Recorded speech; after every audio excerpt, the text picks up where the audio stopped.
We got it. Voracek stepping in front of the back end. He scores! Side of the net, deflected, score! Giroux, he scores! Wayne Simmons, again, pure determination.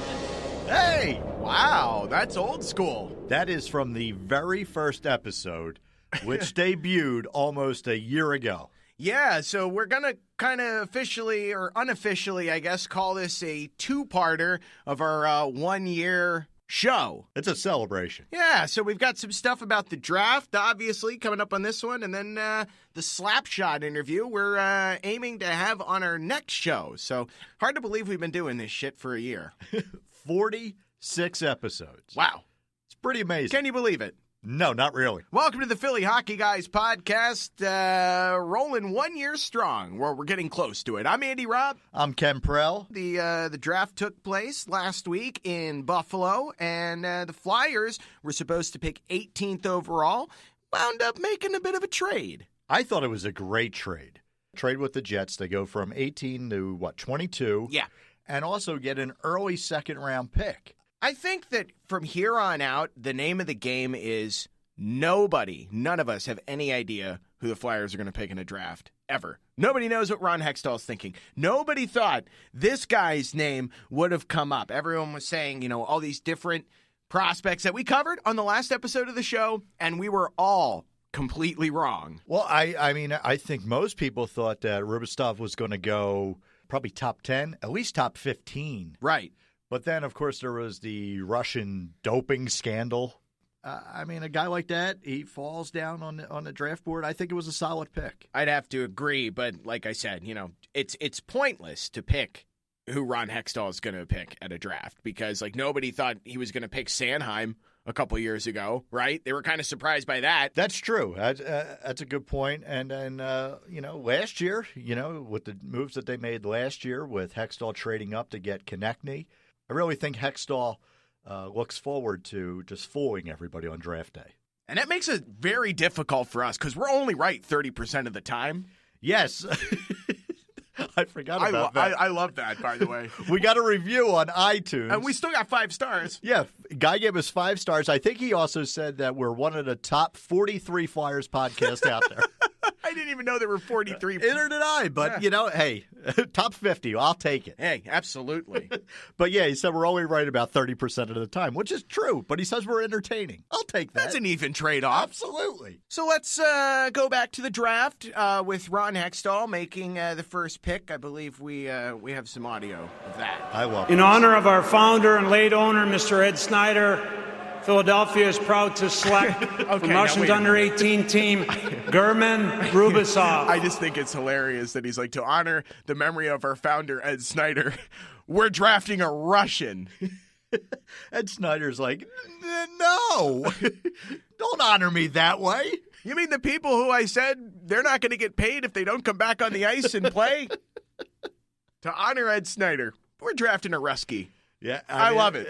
It's amazing how far this organization has come over the years. Yeah, and overall, a great pick at 22. I mean, you watch some of his highlights and stuff, right? Oh, fantastic! For him being the excited. age that he is, fantastic hockey sense, great playmaking ability. I think that he has as well. And just adding to the young core, and this they go forward. Little surprised they went center again, but I think when you have a talent like that falling at 22, you got to jump on it. And Hextall said all along, going to take the best talent player available. Best player available, Yeah. and that's what they did. And then we move into the second round, and I really like what they did there. Yeah, absolutely. Taking another great pick, 6'1", 174 pounds, another big body, center right wing, Pascal LeBurge. A lot of people have been talking about him over the past week or so. Another guy that a lot of people thought would go in that, that in the 20s in the first round. So for him to be able to fall. Again, another solid pick. And then Hextall, to the surprise of, I don't think anybody, they went goaltender with the 48th pick. And that was actually a question, of course, that we asked on the last episode of the podcast. Check it out on iTunes. The question was, will Ron Hextall go for another goaltender or a few in this upcoming draft? And, I think on that episode, we both said, yeah, probably. Yeah, absolutely. And the first goaltender, I believe, taken in the draft at all. Yes, was, Carter Hart. Yeah, that's an easy name. I know. pronounce. Yeah, I'll take that one all day. And then they go right back on offense again and take a right winger with the 52nd pick. With Wade Allison, another big guy, even bigger than Pascal LeBurge, 204 he weighs, but both 6'1". So, hey, I like it. Allison's highlights, again, that guy has got some drive when he goes to the net. I like to see that. So I'm excited about that pick as well. Yeah, I mean, and, we've said it 1,000 times, but, it still rings true. The next couple of years for this organization, I think, are going to be very exciting, not just from, the regular NHL season, but really in every facet from a development standpoint. There is just something there for everybody coming up over the next few years. It's very exciting. And you know what? Ever since we've done this show, started a year ago, holy crap, are the Flyers in much, much better shape than when we first started the show a year ago, and the Flyers were in cap hell, dealing with LeCavalier, stuff like that. I mean, wow, what a difference a year can really make. You're welcome, Philadelphia. Right? It's because of us, right? Yes, absolutely, yes. So for the 2016 NHL draft, I mean, Flyers really didn't make any head-scratching moves. Obviously, some people would be like, I wanted to see more trades and blah, blah, blah, blah, blah. I think they did just the right amount of stuff, and I would give it a B+ to a solid A for the Flyers. I definitely, I go A. I mean, you look at some of the comments from around the NHL scouts. True. Good point. A couple scouts basically said the Flyers, hands down, had the best draft out of any NHL team. And I think when you have that many picks, you picked for need. I think 7 of the 11 picks, 7 of the 10 picks went offense, went forward. So I like what Hextall did. So I solid A.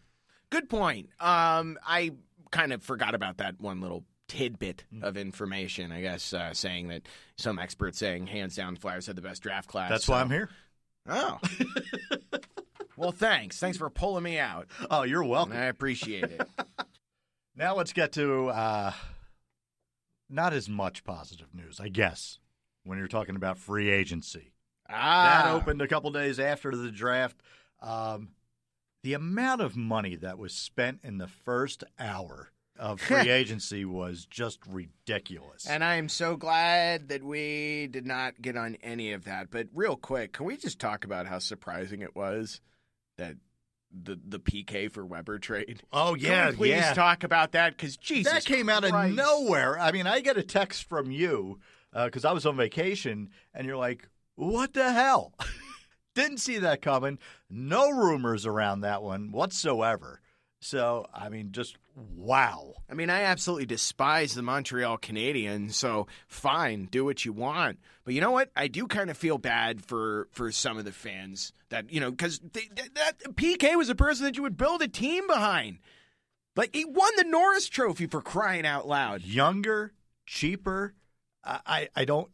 I mean, Weber is still signed through, I think, 2055 because of the deal Holmgren tried to sign him to a couple years ago. Holmgren is just stroking a cat and laughing maniacally at this point because, wow, he really screwed them. Yeah, so, I mean, you had that trade and then... And from what I heard, real quick, if Weber chooses to retire before the term is up, the Predators have to pay $25 million. That goes back to the Preds then? I think so. Oh, wow. Thanks, so Homer. Great. Yeah, if I'm Weber, I'm retiring. Screw all of you. I'm starting a roofing business. Is that a new character, a new impression for the show? Shea Weber. Hey, I'm Shea Weber. I have no idea, but yeah, I mean that trade was astounding, absolutely astounding. I still can't get over it, but you know what? I'll tell you this much right now: he is going to thrive under Peter Laviolette. PK Subban is going to thrive under Laviolette, and then you've got Forsberg. That's a team that could make some serious contention over the next year or so. I mean, you look where they were, over the last couple of years. I mean, they've been a solid team. So, yeah, I can absolutely see them jumping ahead. Another trade that was kind of a head-scratcher was between Edmonton and the New Jersey Devils. Oh, you mean how the Devils got Taylor Hall for practically nothing? Yes. For even more of a one-dimensional player is with Larson. I don't know.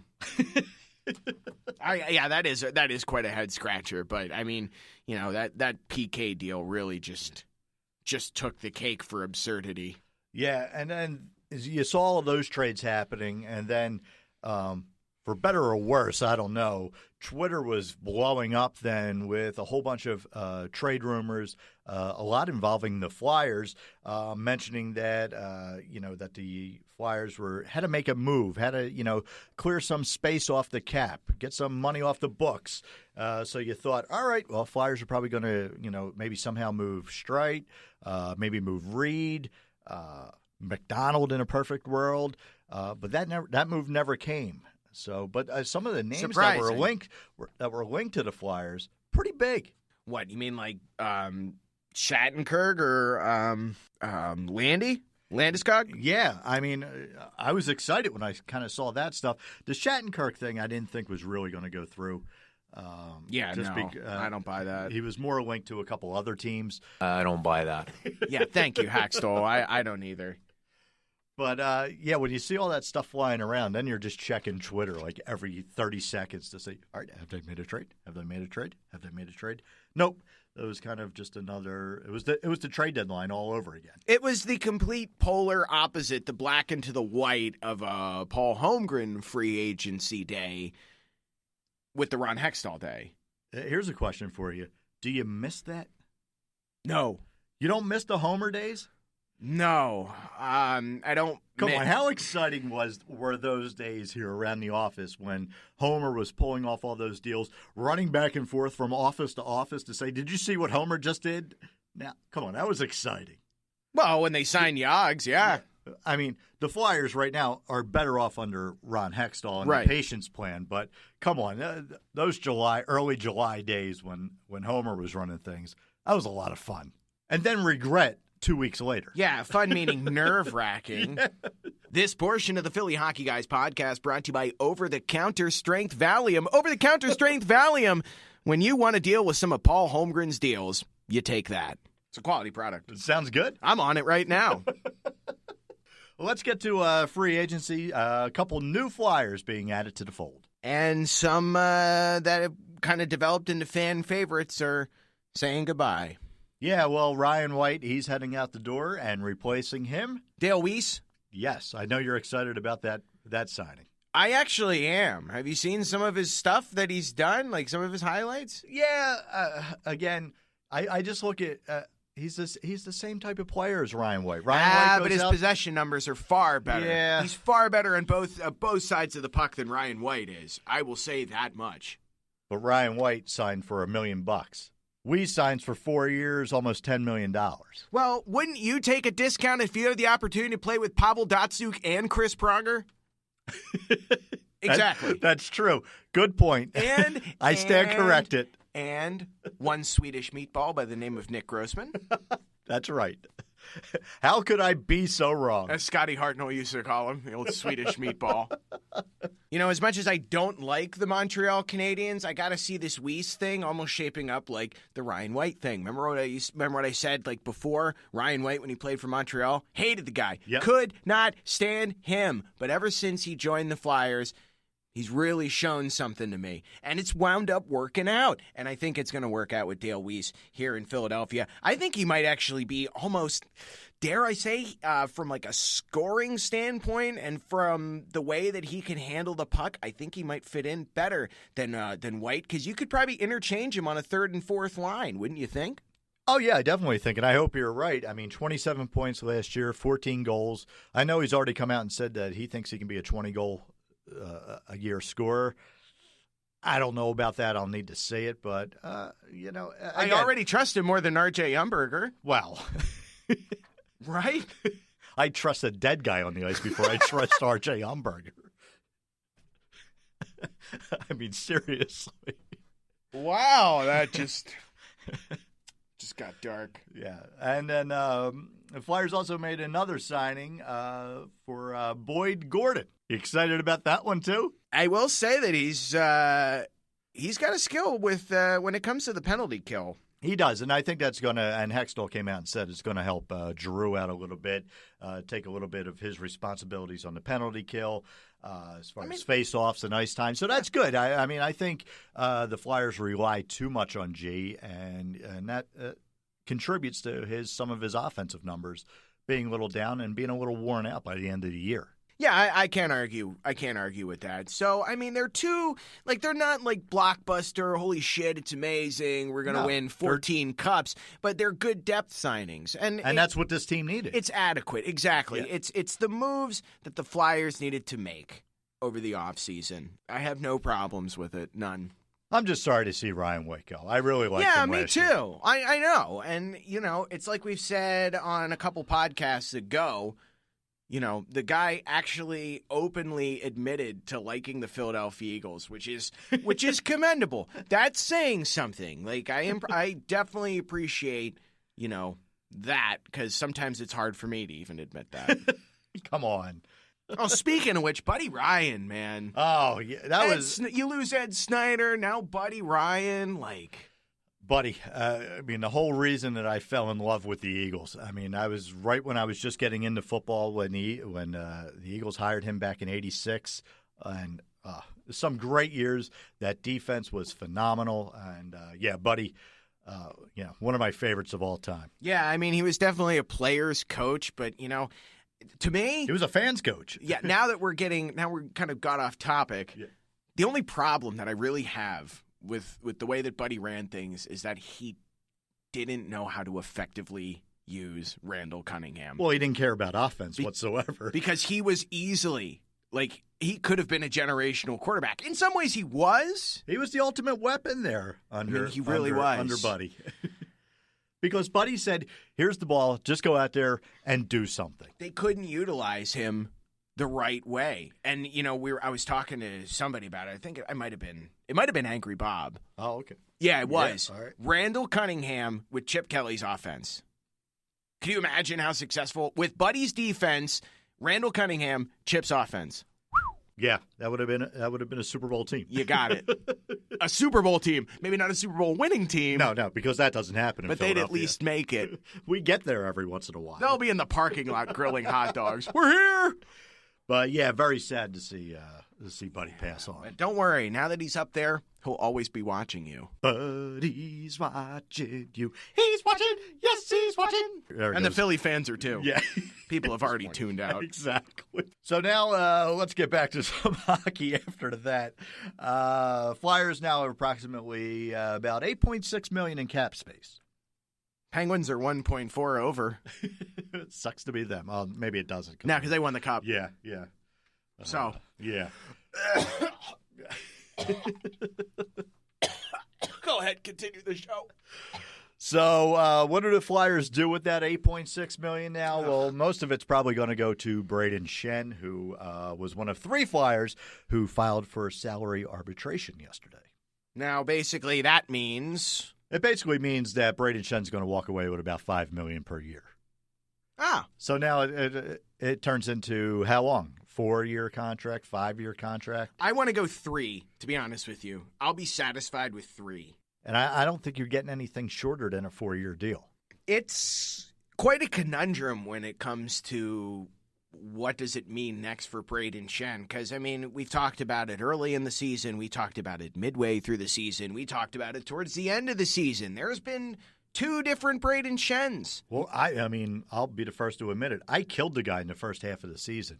I was all set, ready to dump him, trade him, and I thought the Flyers made the right move last year when they signed Couturier over Braden Shen, and I don't think Hextall was fully convinced of what kind of player Braden Shen was. Now, after January 1st, he turned it on, and he was phenomenal. Yeah, he really Probably did. the Flyers' best player out there, I think, from January 1st on. So are you getting that guy, or was that a guy that was motivated by being in a contract year? You always get a little worried about that. Or getting a pony. Yeah, we're getting that pony. But again, he's a young guy, so maybe he was just coming into his game. Maybe a little weight was lifted off his shoulder once his brother was traded. I don't know. So yeah, that's another thing that we possibly discussed on prior episodes as well. But if you get that Braden Shen, who played again from January 1st on, $5 million a year is a bargain then. It's a big if, though. I mean, even so, the amount of work and what Braden Shen has done since he began his career here in Philadelphia still makes that trade that Holmgren made worth it. I still think getting him from LA. Absolutely. You know? Yeah, no arguments here. So I don't know. I mean, me personally, I don't want to see it go over 3 years. Because you got to figure out how you're going to fit in Konechny and some of these other players as they wind up making their way up. The good news about those type of guys, the guys in the minors and making their way up, they don't make a lot of money right off the bat. So you don't really have to worry about the salary cap so much right now. Well, Toss, yes, they do make a lot of money. They still do. Well, I'm talking about in the sports world. You want to talk about a lot of money. Have you seen some of the contracts going out in the NBA? Yeah, because the cap is $130 million. For 10 players, 12 players, whatever an NBA team carries. Can you imagine? That's ridiculous. If the NHL had that kind of No, salary the cap? NHL can barely get over $70 million. This is why Bettman has to go. I don't know what the hell he's doing. That's ridiculous that's all the salary cap is. Yeah, that NBA cap is just, that is. And it's going to go up again. That is ridiculous. Sixers have all this money and they can't spend it on anybody. Because they always find a way to screw up. They've already squandered Simmons' career already. Nah, come on. Did you see him play the other night? I did. Yep. I did. He looked good playing against all those high school players. Everybody's getting so excited about him. I'm like, this is the summer league. Who's he out there playing against? It's like guys with my talent. Playing against like little Timmy from down the street. Yeah. But yeah, it's going to be very interesting to see, what kind of things Hextall and company does with what's remaining with this salary cap space. Calorie sap. You counting calories? Is that what it is? That's actually our new sponsor. This portion of the Philly Hockey Guys podcast brought to you by Calorie Sap. Calorie Sap. Are you fat? Suck on sap. That's all I thought of. That was fantastic. Calorie I sap. can't wait to go out and buy me some. Very quick here, arbitration. A couple other Flyers who have filed, Brandon Manning and Jordan Wheel. Oh, Wheelie. Yes. I'm sorry. Again, Brandon Manning, Nah. go away, Nah. especially after the Flyers signed TJ Brennan, local kid. South Jersey. Yeah. Yeah. So, they signed him, although chances are he'll be down with the Phantoms. But, I mean, if you can't come to an agreement with Manning, I'd be all right with Brendan playing. Can we talk about how stacked Hextall is making the Phantoms? Holy crap. This Well, if you team can't is... win the Stanley Cup, you might as well go try and win the Calder Cup, right? It's true. I'm telling you, though, that is a deep pipeline that the Phantoms are going to be playing with this upcoming season. I like what Hextall's doing. Oh, down my there. God. I'm excited. I am very excited about it. All right. We have some other news, right? Yeah. Before we wrap this one up, Big E, number 88, finally getting the call to the Hall. Wow. And can I just say, and I was like kind of aware of it, but I'm also not. Like, I follow TSN on Facebook and like Hockey Night in Canada. A lot of Canadians really hate Eric Lindros. Like, holy crap. Well, of course, he refused to play up there. There is a lot of hate for him. Like, a lot. They're even to the point where they're like, he doesn't deserve to get in. It's like, okay, personal-wise, yeah, the guy wasn't the best character, but if you look at his numbers, that he was one of the most dominant forwards of the 1990s in the NHL. There's absolutely no doubt that he's eligible and deserves to be in the Hall of Fame. Finished his career with 865 points, 372 goals in just 760 games. Average points per game, 1.14. That's 19th best in the NHL. That was incredible. And he actually has the Flyers franchise record for points in a game, 1.36. Yeah, you don't see too many players like that nowadays. The guy was the complete package. The guy could do everything. Big body, he could shoot, he could paste your ass into the boards. And the guy was a leader. Oh, yeah. I mean, he was a wrecking ball out there. It's a shame the concussions kind of got in the way of... Should have kept his head up, though. Of how great he could have been. And, you talk about, how many Canadians actually hate him. When everything went south in Philadelphia, I mean, there wasn't a lot of Flyer fans who were behind him. And when he went up to New York and played for them, I mean, I hated the guy. That was the most upset I ever was with Lindros, but he was traded. I can't, Oh, yeah. But yes. He forced his way out. Him and his family, they were a pain in the ass to deal with. And the whole split with Bobby Clarke. Yeah, and I got to give Bobby Clarke a whole lot of credit because he sits on the Hall's select committee, and he was very instrumental in getting Lindros into the Hall of Fame. I mean, it would have been easy for Bob Clarke to say, "Screw that guy." He got me fired. He gave me a headache every day. I was fighting with his family. Forget it.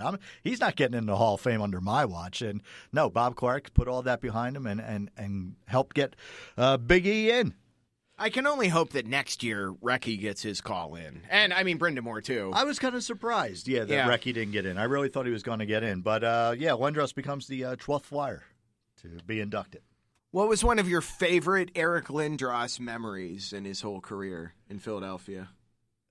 Won the Eastern Conference Championship before going to the Cup. Was that when he had that hat trick? That was I mean that he was just so dominant on the ice. I mean, there's just so many running over people.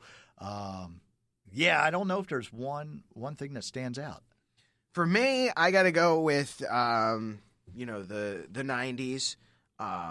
The head-to-head scoring race against one of my other favorite NHL players of all time, Jaromir Jagr and Lindros going head-to-head, where Lindros wound up taking the Hart Trophy that year. Yep. That was awesome. That was one of my favorite things was when the year that Lindros won the Hart, and it was just that real, back-and-back competition between him and Jagr for points. You don't really see too much of that anymore in this day and age either. Well, of course, when he won the Hart Trophy, he broke down and cried. Do you think he cries going into the Hall of Fame? Only if Scott Stevens introduces him. Oh, no.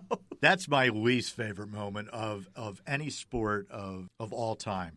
I remember the first piece of Flyers memorabilia I ever got was an Eric Lindros T-shirt when I was 8 or 9 years old.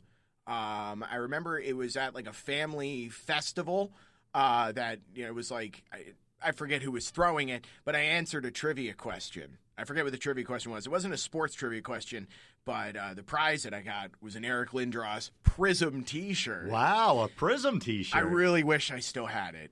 The Scott Stevens that you bring that up, I remember I was in a Pizzeria Uno in Oxford Valley Mall, or around Oxford Valley Mall, watching that game, and I just lost my appetite after that. Yeah, let's go check, please. That was tough. I mean, it made me sick. It is still tough to watch. Yeah, it is, and every time it's like that Pronger. It's like when Pronger took the stick to the eye. That's still tough to watch. Yeah. Just imagine what could have been. This show turned into a downer right away. Well, we're supposed to be celebrating. We can go even more of a downer. Imagine what would have happened if we didn't make that trade and trade Hextall and Forsberg and all those other players. Imagine what Foppa did win 2 cups. I'm going home. We did trade Hextall with that deal, but we wound up getting him back. Good night, everybody. Ken's leaving. Okay. I can't take any more bad news. Hey, how about this one? The Penguins won the cup. Ah! Son of a bitch. Don't worry, I feel just as sick as you. I've got nothing left. Wrap it up. No, but I mean, in all seriousness, I mean, congratulations. He was one of my favorite players growing up. I mean, Lindros, Hextall are the 2 main reasons that I became a Flyers fan. Well, that and the Legion of Doom. You can't discredit Legion Leclaire. Of Doom. And Johnny Leclaire celebrating a birthday today. Johnny Leclaire. What was that? I'm trying to get back to some good news here. 47. Congratulations to Lindros, though. I mean, because it's well deserved. So finally he's in. And Pat Quinn got in as well. Yes. Congratulations to former Flyers coach Pat Quinn. He took us to the Cup in what, 1980? Yeah, 1980. Of course, that team was the one that went on that record run that year. That's still never going to get beat. Nope. Ever. Yeah. That will never get topped. I don't think ever. So that being said, I think we might be able to wrap this one up, but we're going to be back with another show coming very soon to continue our 1-year anniversary, which it's still hard to believe. Yeah, you keep promising the Slapshot interview. I don't think you really know Slapshot. Says the guy that was on vacation last week. Oh, so now it's my fault. That's right. All right, well, we got that coming up. Hopefully soon. Set that up already. I'm back now. Yeah. So that's going to be happening soon, and then we will have that airing in its entirety, and you will be entertained. Wow, that's a big promise right there. No, I was just talking to you. Oh, me, I'll be entertained. Yeah, I know you'll be entertained. It doesn't take much. But seriously, be on the listen for that. We will have more from that coming very soon. We should also probably do a giveaway again at some point, so we'll start planning that out. Sounds good. Cool. Be sure to follow us on SoundCloud, Twitter, Facebook, go to iTunes, leave us a review, maybe say we know less than 30% this time. I don't know, but we love it all. So thanks a lot for listening. A year. Wow. Can you believe it? We've made it this far. Yeah, I can believe it. I just said it's a year. Oh. I wouldn't have said it if I didn't believe it. Well, all right then. For Andy Robb, I'm Ken Burrell. We are the Philly Hockey Guys. Thanks for listening. We'll talk to you soon. You're. Yeah, I'm not even going to comment on that. Thanks for listening. Be sure to like the Philly Hockey Guys podcast page on Facebook. Follow us on Twitter @Philly Hockey Guy. And subscribe on iTunes, TuneIn, and SoundCloud.